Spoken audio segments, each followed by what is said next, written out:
Have you ever wondered what it took to become a priest thousands of years ago? Well, we're going to jump right into one of the most detailed rituals you can find in any ancient text, the consecration of Aaron. We're going to use Leviticus chapter 8 as our step-by-step guide to see exactly how this whole thing went down. Okay, so right off the bat, the text makes one thing incredibly clear. This is all about meticulous obedience. Every single thing we're about to see happens because it was commanded. And notice, it's not a private affair. The whole community, the entire assembly, is gathered to watch. That tells you just how important this event was. So to get our heads around this, we're going to break it down into 5 key stages. We'll start with the divine command itself, then get into the symbolic dressing of Aaron. After that comes the anointing with holy oil, then a really complex series of 3 offerings, and finally, we'll look at the 7-day waiting period that caps the whole thing off. It all kicks off with an instruction to Moses. Before anything can happen, before any ritual starts, God tells him to gather a very specific list of people and things and bring them to the tabernacle. You could almost think of it as a sacred checklist. And just look at how specific this is. I mean, it's not just bring some stuff. It's Aaron and his sons, obviously, but also the special holy garments, the anointing oil, and the exact animals needed for the sacrifices, a young bull and 2 rams.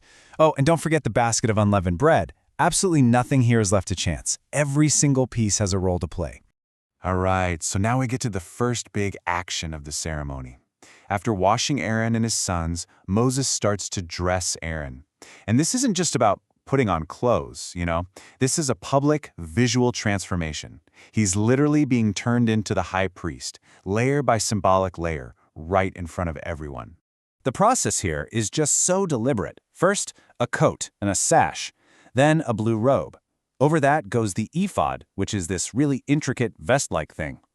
Then comes the famous breastplate, which the text mentions held the Urim and Thummim, these mysterious objects believed to be used for getting divine guidance. And to top it all off, the turban, with a golden plate on the front that says, "Holiness to the Lord."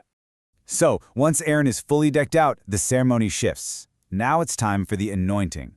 Moses uses this special holy oil to sanctify, to set apart both the physical space itself and, of course, the man who will serve in it. And what's interesting is that this is a 2-part process. First, as you can see, Moses takes the oil and sprinkles it on the altar 7 times, sanctifying all the objects. But then, for Aaron, he does something different. He pours the oil directly on his head. That's the act that officially consecrates him as high priest. Okay, get ready, because we're now entering what is probably the most intricate part of the whole ceremony. We're talking about a series of 3 different animal sacrifices, and each one has its own specific procedure and its own deep meaning. First up, the bullock for the sin offering. Aaron and his sons come forward and lay their hands on the bull's head. It's a symbolic transfer. Then Moses takes the blood and uses it to actually purify the altar itself, pouring the rest at the base. It's all about making reconciliation for the holy place. Next, we've got one of the 2 rams. This one is presented as a burnt offering. Again, Aaron and his sons lay their hands on its head. Then the entire ram is prepared and burned on the altar. The text describes this as a sweet savor, an offering made completely by fire. And the source text really emphasizes the totality of this offering. It says Moses burnt the whole ram upon the altar. Absolutely nothing is held back. It signifies this idea of a complete and total dedication. And that brings us to the 3rd and final sacrifice. This is the 2nd ram, and it's called the Ram of Consecration. And folks, this is maybe the most unique part of the whole ceremony. It involves some really specific, highly symbolic actions you just don't see anywhere else. This is where things get really, really symbolic. Moses takes the blood from this special ram and touches it to 3 specific spots on Aaron's body: the tip of his right ear, the thumb of his right hand, and the big toe of his right foot. And then he does the exact same thing for each of his sons. It's like he's consecrating everything they will hear, everything they will do, and everywhere they will go. And to complete this final offering, parts of the ram, along with some of that unleavened bread, are placed into the hands of Aaron and his sons. They perform what's called a wave offering. It's a ritual motion, presenting it all to God, before Moses takes it back and burns it all on the altar. You'd think after all that, they'd be done, right? Well, not quite. The ceremony isn't over just yet. After all the offerings are finished, Moses gives them one last, really solemn command. They're consecrated, but they can't start their duties yet. 7. That's the number. They are commanded to stay exactly where they are for 7 full days. In these texts, the number 7 so often signifies completion or perfection, so their consecration requires this period of total separation, staying right at the entrance of the tabernacle. And listen to the weight of this command. This isn't just a suggestion. It is a life or death matter, that ye die not.